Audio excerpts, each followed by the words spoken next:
Hi everyone, it's Sarah, Painting Creator here. I've had a few people asking about how to make the waves with pastel and watercolour over the last few days, people messaging. So I thought it might be useful to show you my process. This might be in a few sections because I do this on different sittings, but I'm sure you can get your head around that. So first off, I go and find whatever wave I want to find. I use Pixabay quite often, which is a free resource that has different photos for all sorts of things, and then I tape my pastel paper to the board. So this is Me Tent Touch. It's got like a slightly sandy grainy surface on it, which allows the pastel to sit nicely. Sometimes I just use watercolour paper, particularly if I'm just doing watercolour and then pastel on the top, but you know, whatever. And then I use these Pan Pastels for my starting set, and as you sort of tape them, they are like a palette in themselves. So that one is a turquoise tint, a phthalo blue tint, an ultramarine tint, white. So you ultramarine, Payne's grey, you can get them in all sorts of colours, a little bit of phthalo green and phthalo blue. So those are the colours that I'm going to be using for this one, and I just very lightly just sketch out the sort of initial shape of my wave, but the reality is that I will probably not work too much with that. It's more of an intuitive process for me. Just lift those marks up with my a bit too dark, so like the lightness, and then you use these sponges in order to put on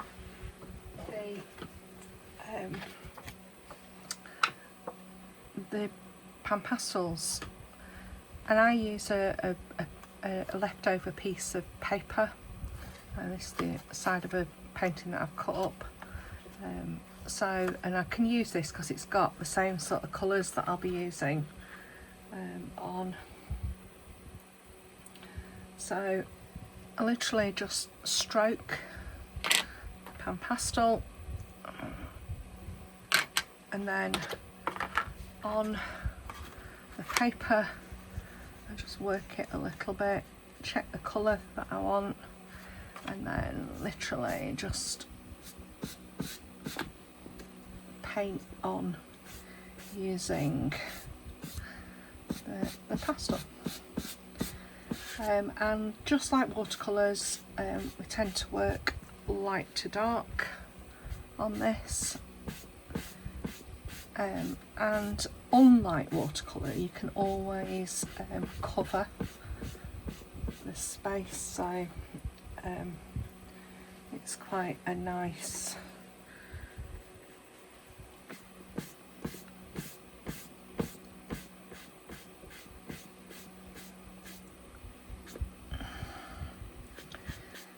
so you're just literally building up the shapes that you can see in the background colours that you can see in the whatever photo you're working with.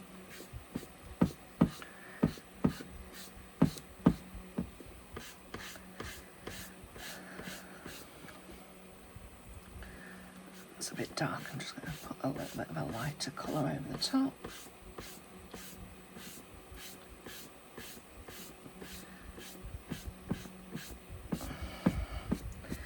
So I'm enjoying my wave series.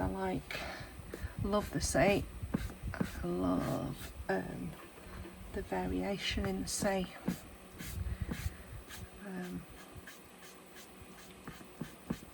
And I find that these pastels allow me that that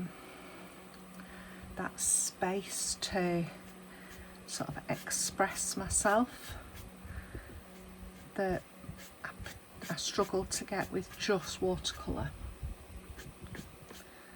for me, and that might be different for you, which is fine.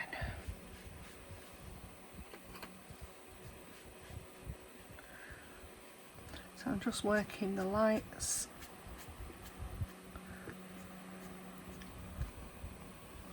Just see if I can put a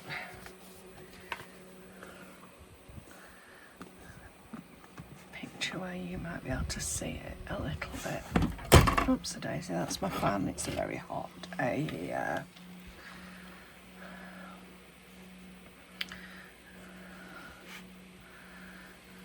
I haven't worked out how to put images in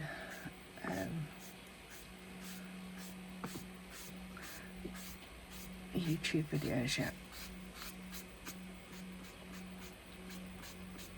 So it's a lot of directional work, so working with the direction that you want to things to sort of sit on, and the tooth of the paper just helps grasp the Pan Pastels. So I will carry on doing this for a little while, and then I will come back to you when I'm at the point where I'm going to put the watercolour on. So hubby said that potentially you might want to see this bit. If you don't, just fast forward, I suppose. But I'm literally just working through light to dark to get the shape of this wave on the paper.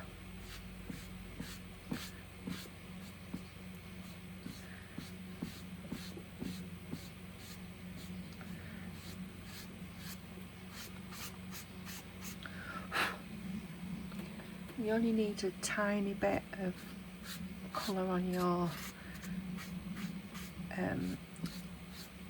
sponge at any one time, and just build it up gradually. But you can mix and match.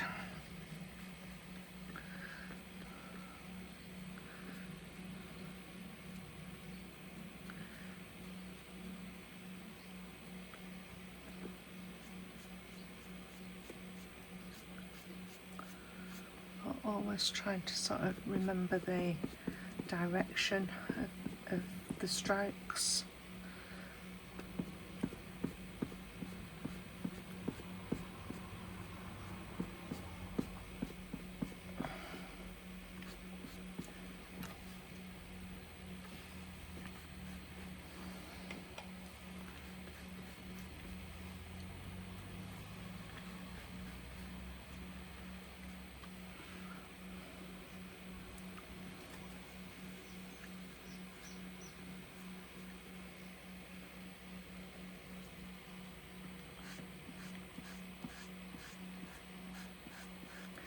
I know at this point I'd be turning my paper around, but I'm trying to just be there to show you.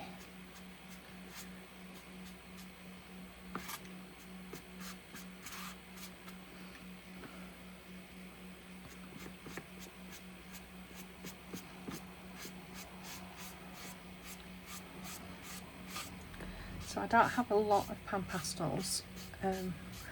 They could be mixed like normal paint, or using your paper to get some different tones, which is nice, and you can put the white into them. Obviously I'm going to want to put the white into the end result, So I do want to keep some of the dark, but they also mix on the page, which is really nice.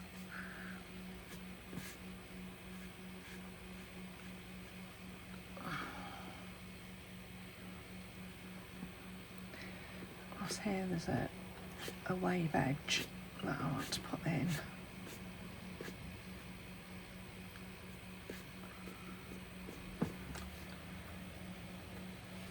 A little bit darker.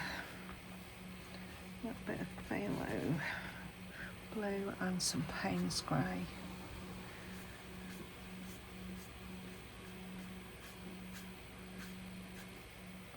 And the good thing is that all of this could be covered with white, whereas you're not having to think about leaving the edge of the paper in the same way.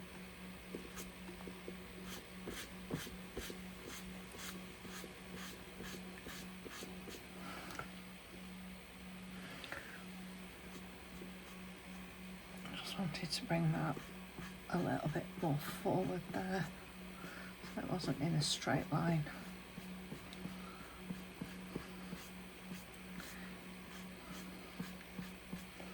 It's got more of a depth with it. So, well, this dark somewhere. A little bit of dark into there. That's just bits of sponge. The sponges eventually do decay, and you have to replace them, but you can just wash them out normally. So I'm just going for this sort of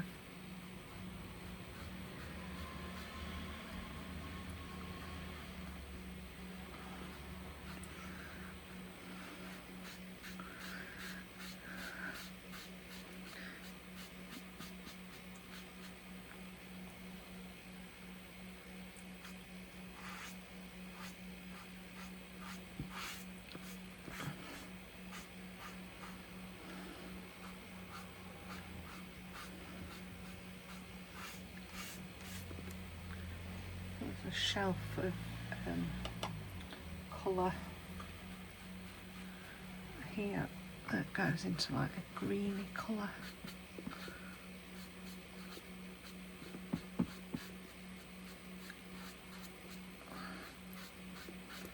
Just going to blend that a little bit. Put some green into here. That's just phthalo green.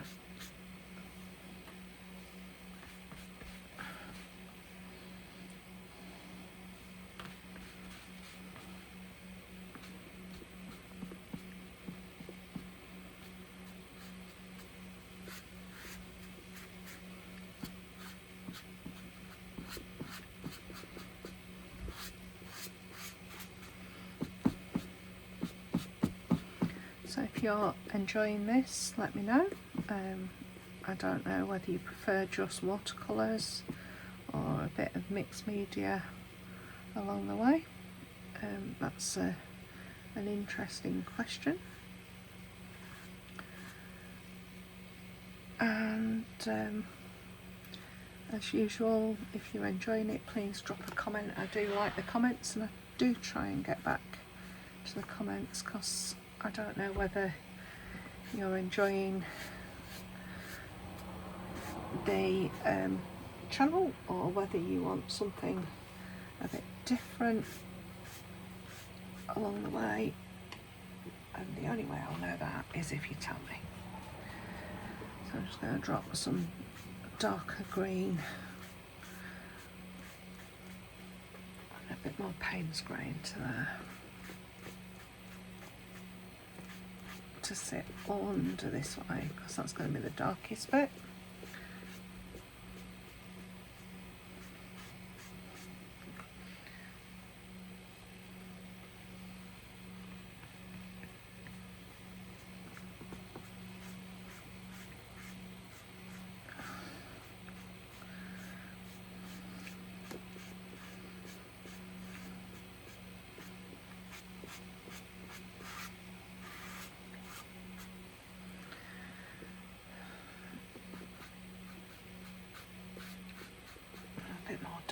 into this part.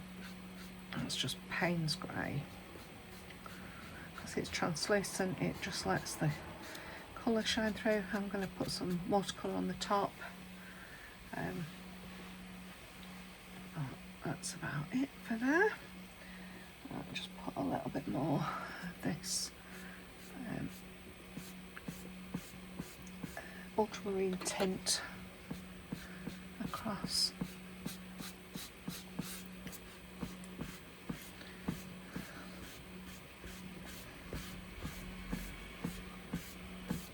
Just so it sits against that top edge of the water. Oops, a daisy. I do find that pastels are more intensive physically for me, so I do need to take more rest than when I'm doing watercolours, and I can only do them when I'm on a good time. My arms are weary now, so I'm just going to give that a pause and a rest, and I'll come back to you when we are ready for doing the watercolour. Okay, so this is the bit that I really like. It's where I'm putting the watercolour on. So I'm just going to mix, using my set that I've got, various greeny blues, using just watery mixtures of near enough all the blues that are in my palette. They do need to be quite watery to get the effect that you're after.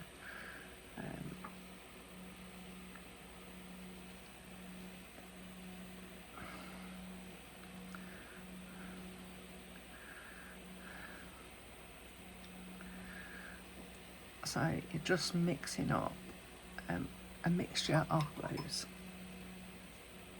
whatever takes your eye. I think that's a bit bright, so I'm going to drop some yellow ochre into there.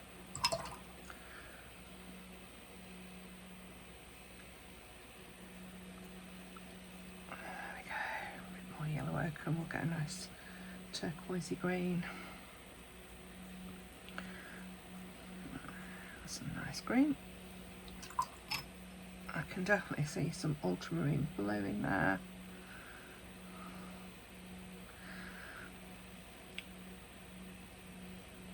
I'm going to do a mixture of ultramarine and yellow ochre.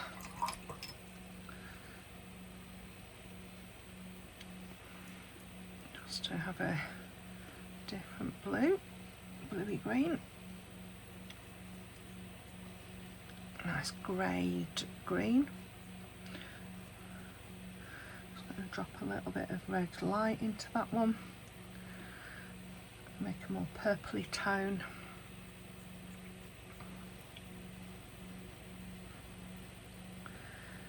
And then some nice bright turquoise. This is turquoise, it's a blue tone turquoise rather than a green turquoise. There's that one. And then I'm going to just put some emerald green into there for that really bright light green. Okay, so basically I've looked at my photo and mixed a set of colours that I think might work quite nicely. In true watercolour style, I'm going to start with lots of water, my big mop brush, and I'm just going to go for this big wave front, and you'll find that some bits are solid and some bits will just resist, a bit like a wax resist. And it's the beautiful bit, I think, for this style of painting. If you don't like that blob, you can get a dry paper towel, blob it up, but you're just going to work with what you've got. It's a painting, it's not a photo. If you wanted the photo, you could just take a photo yourself or get one off Pixabay and get it printed onto a canvas. Yeah, I'm just going to put some of that light into there as well.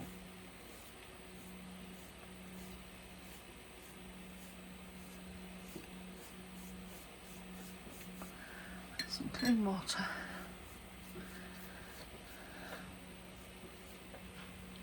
So this is the edge of another wave that's coming in.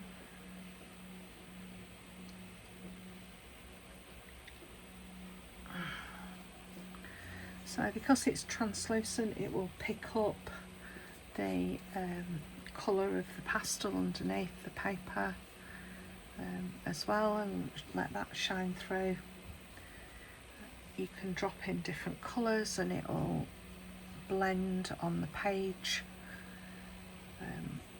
As you do, you can paint directly onto the paper, even without the pastel underneath. You know, really nice sort of freedom of play.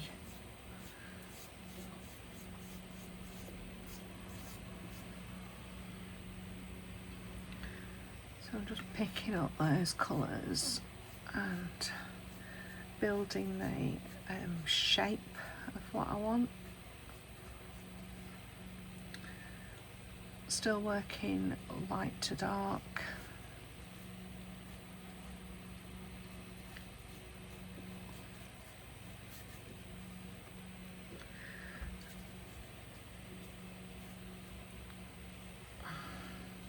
And I've often thought that actually you could just leave it at this because it's so nice. But most people want to get a finished sort of feel.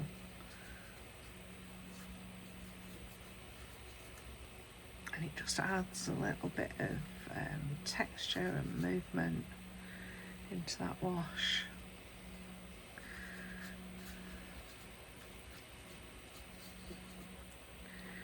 I'm just literally picking up the colours and playing with them and dropping them in.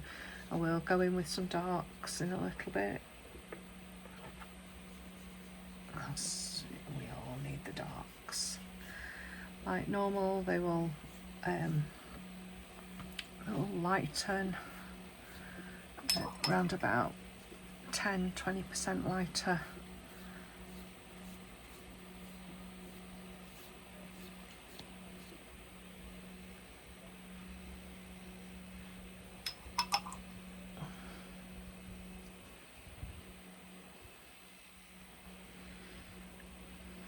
So I've just picked up some indigo, straight from my palette, plenty of water in there. I'm just going to darken this inside a bit,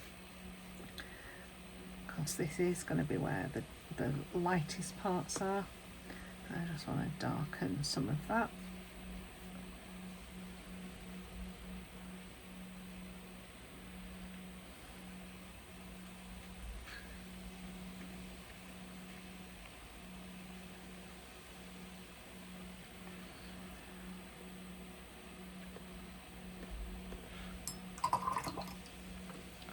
Clean water, and you can squish it in.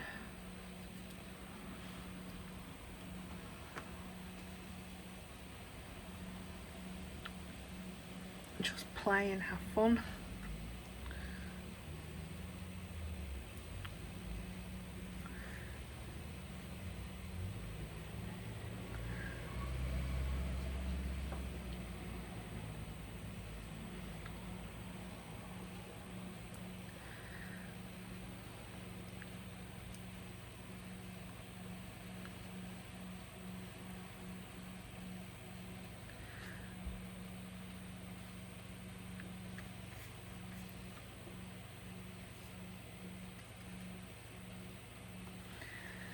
I'm going to drop some indigo, and I'm going to drop some of that emerald green together. And it's on my palette. There's only bright green. More indigo. Just for this bit here. And I'm just going to drop some more darks into here.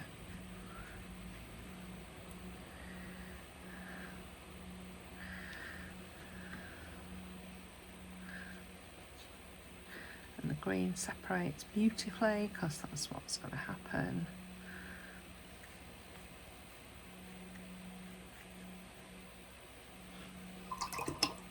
A bit of water, a little bit of turquoisey blue.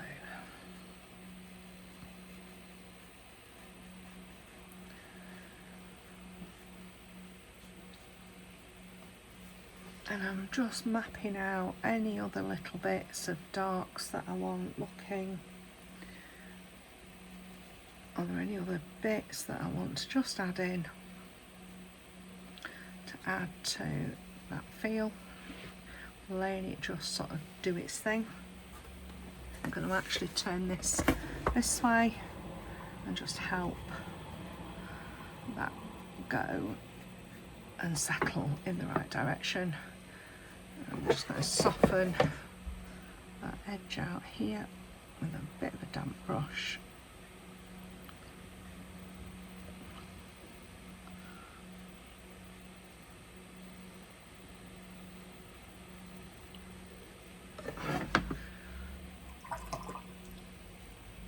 Bit of water. So I think we're about there with the darks.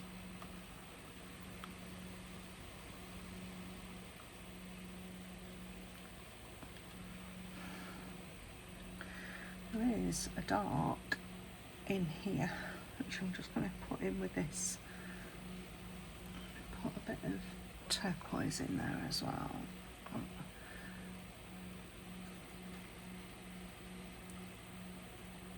And a bit of a dark up here.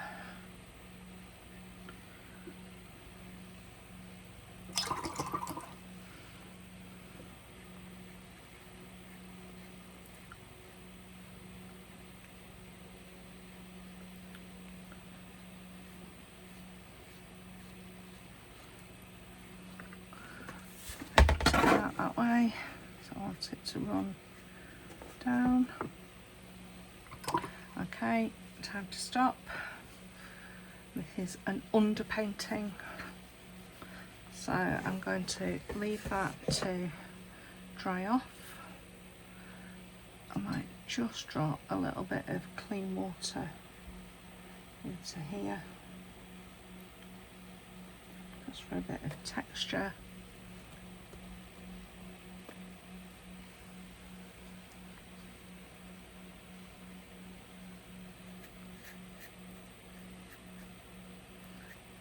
Mucky water.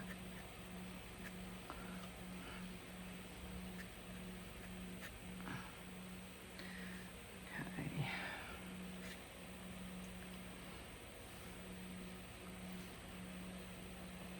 I like that water just doing its thing. Okay, I'm going to stop messing because otherwise I'll mess forever. Let it dry. See you in a bit.